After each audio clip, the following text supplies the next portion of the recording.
चलो, कल हम लोग बात कर रहे थे लास्ट में बांडी ग्राफ चरित्र के बारे में, हमारी बातें चल रही थी।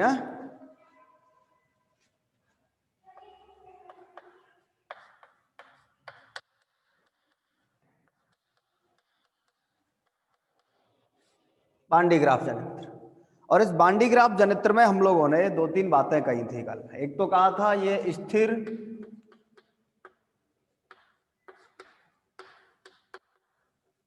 कण त्वरित्र है, एक बात। दूसरी बात, इससे क्या किया जाता है, लगभग 10 मेगा इलेक्ट्रॉन वोल्ट तक आवेशित कण को क्या किया जाता है, ऊर्जा प्राप्त होती है। आवेशित कण को 10 मेगा इलेक्ट्रॉन वोल्ट ऊर्जा तक क्या किया जा सकता है,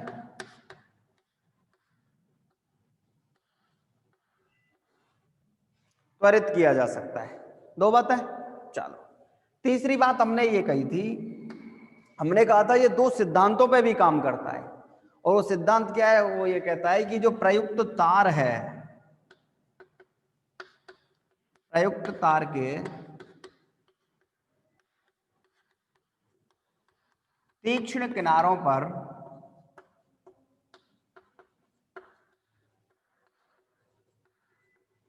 आवेश घनत्व कैसा रहता है, उच्च रहता है। ये भी हमने कहा था। और हमने कहा था कि जो आवेश घनत्व है सिग्मा इज इक्वल टू वो है Q अपॉन 4πr²। और अगर अपन कहें कि r टेंस टू 0 है तो सिग्मा टेंस टू क्या हो जाएगा, इन्फिनिटी हो जाएगा। ठीक है सर जी। अच्छा, एक और बात चौथी, हमने ये कहा था कि कोई गोला है, खोखला गोला। हमारे पास क्या है, एक खोखला गोला। इस खोखले गोले के अंदर एक कम त्रिज्या का आवेशित चालक गोला रखा है। ठीक है। और अगर इस आवेशित चालक गोले को, ये आवेशित है और ये प्रारंभ में कैसा रहता है, अनावेशित रहता है। अगर इसकी आंतरिक पृष्ठ को इसके साथ किसी वायर के थ्रू कनेक्ट कर दिया जाए, किसी तार के द्वारा अगर जोड़ दिया जाएगा, तो इसका आवेश इसके बाहरी पृष्ठ पर क्या हो जाता है, स्थानांतरित हो जाता है। ये सिद्धांत अपन काम में लेंगे वहां। ठीक है। अब जरा वांडी ग्राफ का स्ट्रक्चर देखते हैं, वांडी ग्राफ जनित्र की बनावट क्या होती है। ठीक है, चलो देखो, इसमें क्या करते हैं अपन, हमारे पास एक गोलाकार भाग होता है जिसको अपन एस स्फीयर नाम देंगे। गोलाकार भाग है हमारे पास। जरा इसकी स्ट्रक्चर देखें।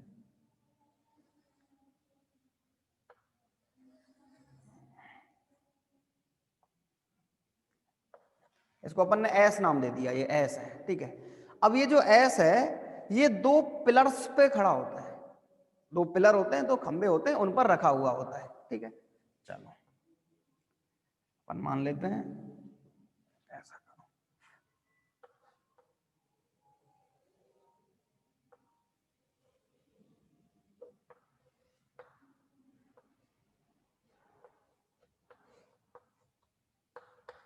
एक को नाम दे देते हैं ये D1 है।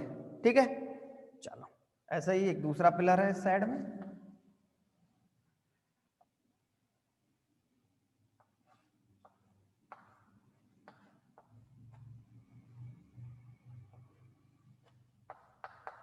उसको नाम देते हैं ये D2 पिलर है। ठीक है सर जी, चलो।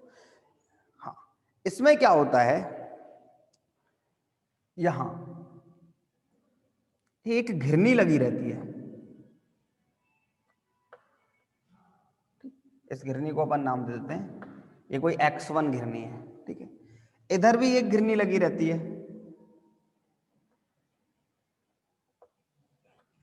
इसका नाम देते हैं X2। अच्छा, ये जो घिरनी है किसी मोटर के थ्रू चलाई जाती है। मींस इसमें क्या लगी रहती है,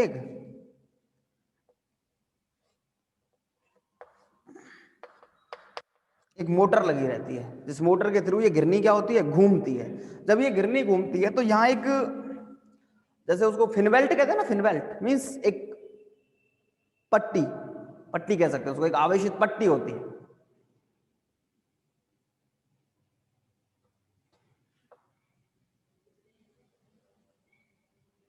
जैसे ये घूमती है तो यहां अगर मान लो कोई चीज यहां है तो वो यहां से गति करते हुए यहां तक पहुंच सकती है, कहने का मतलब ये है। अच्छा, इसमें और क्या होता है,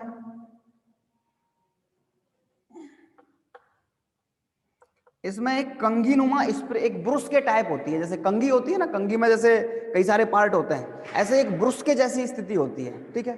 सी का मतलब होता है, उसको कॉम्ब कहते हैं, कॉम्ब का मतलब कंघीनुमा संरचना। जनरली उसका काम होता है आवेश को स्प्रे करना, फुहार, स्प्रे का मतलब आवेश का स्प्रे करना, ठीक है। एक पार्ट यहां लगा रहता है उसका, ये अगर इसको C1 मान लो तो इसको क्या कह सकते हैं अपन, C2 कह सकते हैं, ठीक है। चलो, ये एक प्रोसेस है। अच्छा, होगा क्या, होगा ये कि जैसे मान लो यहां से क्या किया गया है, स्प्रे भेजा गया है, मींस आवेश को स्प्रे की फॉर्म में, या अगर अपन कहें कि छिड़काव की फॉर्म में इस पुली पर आवेश को प्रवाहित किया जाता है। आवेश यहां आ गया, अगर यहां से स्प्रे होगा तो आवेश इस पट्टी पर आएगा, ये मोटर घूमती है, घूमेगी तो गिरनी जब घूमती है तो ये आवेश यहां पहुंचेगा, ठीक है। ये वाली जो गिरनी होती है, ये जो अर्धचालक गोला है इससे कनेक्ट रहती है। मतलब स्थिति क्या हुई, स्थिति ये हुई कि यहां जो आवेश था, वो आवेश, जैसे अपन बात कर रहे थे, एक खाली गोला है, उसके अंदर एक दूसरी स्थिति है, मतलब यहां आवेश है, इस आवेश वाले पार्ट को इस गोले की आंतरिक सतह से क्या कर दिया, स्पर्श करा दिया है हमने, ठीक है। स्पर्श कराएंगे तो क्या होगा, यही तो सिद्धांत काम करता है। अगर किसी चालक पार्ट को किसी गोलीय पार्ट से या किसी दूसरे पार्ट से अगर संपर्क में ले आए किसी वैद्युत तार के थ्रू, तो इसका पूरा की पूरा आवेश इसकी सतह पर क्या हो जाएगा, यहां आ जाएगा, ट्रांसफर हो जाएगा, ठीक है। अच्छा, इसमें एक और काम की बात क्या होती है, इसमें एक आई आकार की पर्सिलोन की नली भी लगी रहती है, ठीक है। पार्सिलन कांच की एक आई आकार की एक नली होती है, उस नली में क्या होता है, उस नली में होता है विद्युत विसर्जन। उस नली में क्या होता है, विद्युत विसर्जन। यहां से जो आवेश आते हैं वो आवेश उस नली में पहुंचते हैं, विद्युत विसर्जन करते हैं, और उस विद्युत विसर्जन से जो हमारे पास जो आयनित कण हैं, जो आवेशित कण है, वो त्वरित हो जाते हैं और किसी लक्ष्य से जाके टकरा जाते हैं। एक क्या होती है,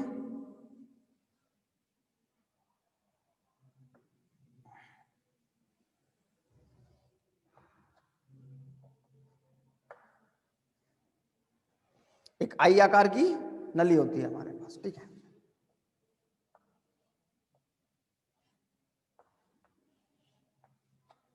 ये हो गई आई आकार की नली, ठीक है। यहां क्या लगा रहता है, कोई लक्ष्य होता है, लक्ष्य से, ठीक है। इसमें क्या होते हैं, धनावेश रखे रहते हैं।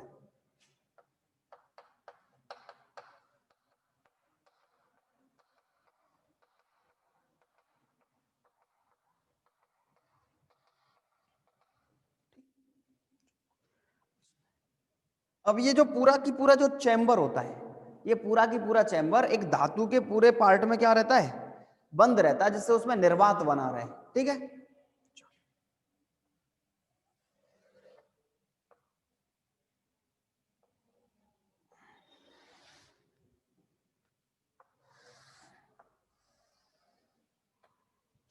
और ये पूरा की पूरा जो स्ट्रक्चर होता है ये किसका होता है, बांडी ग्राफ जनित्र का होता है। काम की चीजें क्या क्या है जरा सुनो दोबारा से, अपन क्या कहना चाह रहे हैं, देखो।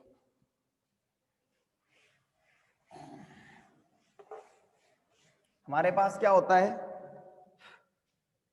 दो घिरनियां होती हैं, X1 और X2। ये X2 घिरनी किसी मोटर से क्या होती है, कनेक्ट होती है। जब ये मोटर से कनेक्ट है तो इसका मतलब ये घूमती है। जब इसमें रोटेशन होगा तो ये पूरी की पूरी जो बेल्ट इस पे लगी हुई है, अगर बेल्ट को अपन इसे बी डैश माना हुआ है, इस बेल्ट को, पूरी जो बेल्ट लगी हुई है, अब यहां से क्या होता है, C1 से आवेश स्प्रे किया जाता है पहले इस पर। C1 से जब आवेश स्प्रे किया जाता है तो ये आवेश गति करता हुआ यहां पहुंचता है, ठीक है। यहां भी आवेश स्प्रे होता है इस पर। ये दोनों पार्ट जब आवेश स्प्रे करते हैं तो आवेश यहां आ जाता है घूमते हुए। इसमें जैसे जैसे चक्कर लगते रहेंगे तो आवेश कहां पहुंच जाएगा, यहां। यहां क्या होता है, ये इस गोले का जो पार्ट है, जैसे पूरा गोला अगर ये रहा होगा, उस का इतना पार्ट है बस, ये जो दो पिलरों पर अपन ने क्या किया है, रख दिया है बस उसको। इसके इंटरनल लेयर से, इसकी आंतरिक सतह से इसको क्या कर दिया जाता है, कनेक्ट कर दिया जाता है। तो जो सिद्धांत हमारे पास काम कर रहा है, अपन कह रहे हैं कि अगर मान लो किसी खोखले गोले के अंदर कोई आवेशित गोला रखा है और उसकी आंतरिक सतह से किसी वायर के थ्रू उसको क्या कर दिया जाए, कनेक्ट कर दिया जाए, उसको जोड़ दिया जाए उसके साथ, तो उससे क्या होता है, उसकी सतह पर आवेश स्थानांतरित होता चला जाता है। मीन्स यहां पर रखा हुआ आवेश इस गोले पर क्या होता जाएगा, स्थानांतरित होता जाएगा। ठीक है, ये स्थानांतरित आवेश क्या करता है, इस नली में आता है। ये जो पार्सेलोन की जो नली है, ये नली विद्युत विसर्जन का काम करती है। किसका काम करती है, विद्युत विसर्जन। तो ये जो धनावेश है, या जैसा भी अगर अपन आवेश लें, उस धनावेश से जैसे ही विद्युत विसर्जन होता है, उस विद्युत विसर्जन की घटना के कारण जो हमारे पास जो आयन है, जो आवेशित कण हमने लिया है, वो आवेशित कण क्या हो जाता है, त्वरित हो जाता है। और त्वरित होकर किसी लक्ष्य से क्या करता है, टक्कर करता है, और टक्कर करने के बाद बाहर निकल आता है। तो ये पूरा प्रोसेस होता है किसमें, इससे धीरे क्या बोलते हैं, अरे सिंपल सी तो बात है, ये इसका स्ट्रक्चर है, ये डायग्राम है बस, इसमें ज्यादा बात ही नहीं है कुछ। अब अपन क्या करते हैं, अपन थोड़ा सा मैथमेटिक्स देखते हैं, इसका क्या कहता है इसका मैथमेटिक्स। ठीक, चलो। अच्छा, इसमें एक और बात, ये क्या कहता है कि इसमें निर्वात बनाए रखने के लिए, इस पूरे चैम्बर में अगर अपन को निर्वात चाहिए, तो उसके लिए इसमें N2 मींस नाइट्रोजन और CCl4 CCl2F2 फ्रेऑन गैस जो होती है, क्लोरोफ्लोरोकार्बन, हाँ, इसको अपन फ्रेऑन गैस कहते हैं। अच्छा, इसका काम क्या होता है, ये जो N2 और CCl2 गैस है, वो इस प्रक्रिया में अगर कहीं से भी इलेक्ट्रॉन अगर उत्सर्जित हुआ हो, भाई अभी से अगर जहां पॉजिटिव चार्ज है तो कहीं ना कहीं नेगेटिव चार्ज भी रहा होगा उस पूरे पार्ट में, तो अगर वहां से कहीं इलेक्ट्रॉन उत्सर्जित होते हैं, तो उन इलेक्ट्रॉनों को अवशोषित कर लेती हैं दोनों गैसें। और जब इलेक्ट्रॉन को अवशोषित कर लेगी तो पूरा की पूरा पार्ट धनावेश का बन जाएगा, क्योंकि विद्युत विसर्जन होता है, तो इस विद्युत विसर्जन में इलेक्ट्रॉन भी बनते हैं। जब आयन मुक्त होता है पदार्थ से, जब टूटता है, तो धनायन और ऋणायन दो ही चीजें बनाता है। थर्ड यूनिट में पढ़ रहे थे अपन स्टार्टिंग में कि जब आयनन होता है तो क्या बनाता है, या तो धनायन बनाएगा या ऋणायन बनाएगा। उन धनायन ऋणायन में से इलेक्ट्रॉनों को तो वो क्या कर लेता है, अवशोषित कर लेती है गैसें, और आपके पास क्या बचता है, सिर्फ धनावेश बचता है। और उस धनावेश जब इस नली में पहुंचता है, तो यहां से त्वरित होता हुआ लक्ष्य नाभिक तक पहुंच जाता है, किसी लक्ष्य से टकरा जाता है। ठीक है, अच्छा देखो, अब प्रक्रिया ये है कि यहां जैसे जैसे आवेश पहुंचता है, मीन्स अगर अपन कहें कि यहां से छिड़का हुआ आवेश अगर धीरे धीरे यहां पहुंचे और यहां से कनेक्ट होता हुआ किस पर पहुंचे, गोले पर पहुंचे, तो गोले पर जैसे जैसे आवेश बढ़ता जाएगा, वैसे वैसे विभव का मान भी बढ़ेगा। हमारे पास जो गोला है, इस पर जैसे जैसे आवेश का मान बढ़ेगा, V क्या होता है,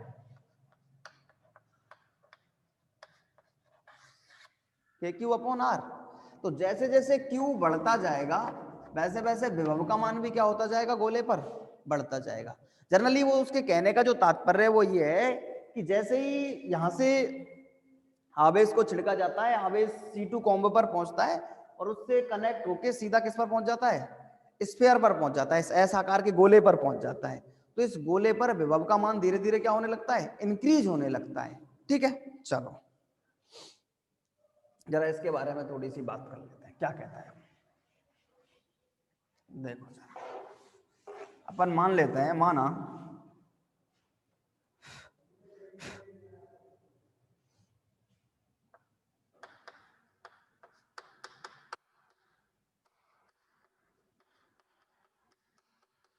गोले की त्रिज्या R है। ठीक है, गोले की त्रिज्या क्या है, R है, और उस पर विभव का मान लेते हैं अपन कि उस पर जो विभव है वो C है, वो क्या कहते हैं, संधारिता है, एवं इसकी धारिता। जनरली एक्चुअली इसमें होता क्या है, होता यह है कि जैसे जैसे आवेश पहुंचता है, आवेश के पहुंचने के कारण प्रेरण प्रभाव उत्पन्न होता है, और उस प्रेरण प्रभाव, जैसे तुमने जो संधारित्र पढ़ते हो ना तुम, संधारित्र, संधारित्र में क्या होता है, जैसे ये कोई आवेशित प्लेट है, मैं जरा समांतर प्लेट संधारित्र के बारे में, और ये क्या है, कोई क्या कहते हैं उसको, कोई अनावेशित प्लेट है। ये तो एक आवेशित प्लेट और उससे कुछ दूरी पर रखी होती है क्या, अनावेशित प्लेट। ठीक है, बीच में क्या भरा रहता है, परावैद्युत माध्यम। पढ़ते हो ना तुम समांतर प्लेट संधारित्र, इसमें क्या भरा रहता है, परावैद्युत माध्यम। होता क्या है, प्रेरण की घटना के कारण इसके अंदर वाली सतह पर तो नेगेटिव चार्ज उत्पन्न हो जाता है और बाहर वाली सतह पर इसके जैसा चार्ज उत्पन्न हो जाता है। उसके कारण इसमें क्या उत्पन्न हो जाती है, धारिता उत्पन्न हो जाती है। संधारित्र में क्या उत्पन्न हो जाती है, धारिता। और उसका फॉर्मूला होता है C इक्वल टू, आप लिखते हो ऐसे, epsilon not D upon A। D इनके बीच की दूरी होती है और A प्लेटों का क्षेत्रफल होता है, पढ़ते हो आप लोग।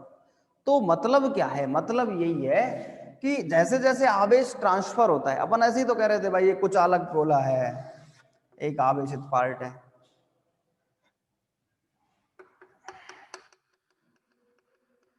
यहां भी क्या हो रहा है, यहां भी इसके द्वारा ये प्लेट क्या होती जा रही है, आवेशित होती जा रही है। तो उस आवेशित होने के कारण उसमें क्या उत्पन्न हो जाएगी, धारिता उत्पन्न हो जाएगी। और उस धारिता को अपन ने मान लिया कि वो धारिता क्या है, C है। और इस धारिता का जो मान होता है C equal to 4 pi epsilon naught R होता है। ठीक है, चलो इसका मतलब एवं विभव का जो मान होता है V equal to Q upon 4 pi epsilon naught R। क्यों, क्योंकि V equal to Q over C होता है कि नहीं होता। तो हमारे पास ये तो किसका मान आ गया, विभव का मान आ गया कि जो गोला है उस पर विभव का वैल्यू क्या होगा। और जैसे जैसे Q बढ़ता जाएगा उस पर विभव का मान क्या होता जाएगा, इंक्रीज होता जाएगा। ठीक है, चलो अब जरा अपन एक और काम करते हैं। एक टर्म आती है इसमें विभव दर, मीन्स वोल्टेज में परिवर्तन की दर। विभव दर का मतलब टाइम के रेस्पेक्ट में वोल्टेज का क्या करो, डिफरेंशिएशन करो।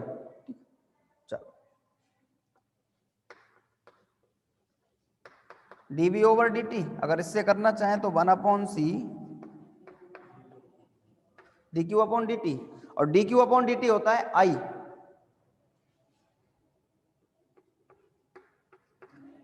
तो जो dV अपॉन dt है उसका वैल्यू क्या होता है, I अपॉन C। तो एक तो विभव का मान, एक धारिता का मान, और एक विभव में परिवर्तन की दर। क्योंकि जैसे जैसे देखो आवेश टाइम पे डिपेंडेंट राशि होता नहीं वैसे, लेकिन यहां क्या हो रहा है, यहाँ ये हो रहा है कि जैसे जैसे टाइम बढ़ेगा वैसे वैसे आवेश का मान बढ़ रहा है, मीन्स आवेश में परिवर्तन है। इसलिए ये टर्म जीरो नहीं है। नॉर्मली आवेश टाइम का फंक्शन नहीं होता, आवेश अलग चीज है, समय बहुत अलग चीज है। आवेश तो एक बहुत अलग फैक्टर है जो सिर्फ इलेक्ट्रोस्टैटिक में ही उत्पन्न होता है, इसके अलावा कभी उत्पन्न ही नहीं होता। ना तो इससे द्रव्यमान में कोई परिवर्तन होता, ऐसा कुछ होता ही नहीं, कोई फर्क ही नहीं पड़ता पदार्थ पर। सामान्यतः अपन ऐसा थोड़ी कि नॉर्मली जब डिस्कस करते हैं कि साहब इस पर प्लस चार्ज है तो द्रव्यमान कम हो गया होगा या द्रव्यमान ज्यादा हो गया होगा, वो फर्क पड़ता ही नहीं है, वो अपन मानते नहीं, मेजर नहीं करते। फर्क पड़ता भी है तो अपन मेजर नहीं करते।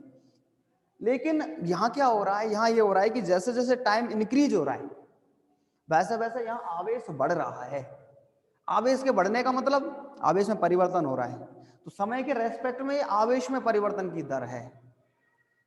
इसका मतलब ये कि जो प्रवाहित आवेश है वो समय के रेस्पेक्ट में चेंज हो रहा है। आप जैसे धारा निकालना चाहो, आप किसी एक पॉइंट पर यहां रखो, ठीक है, आपने मान लो एक टाइम इंटरवल ले लिया, मान लो 10 सेकंड।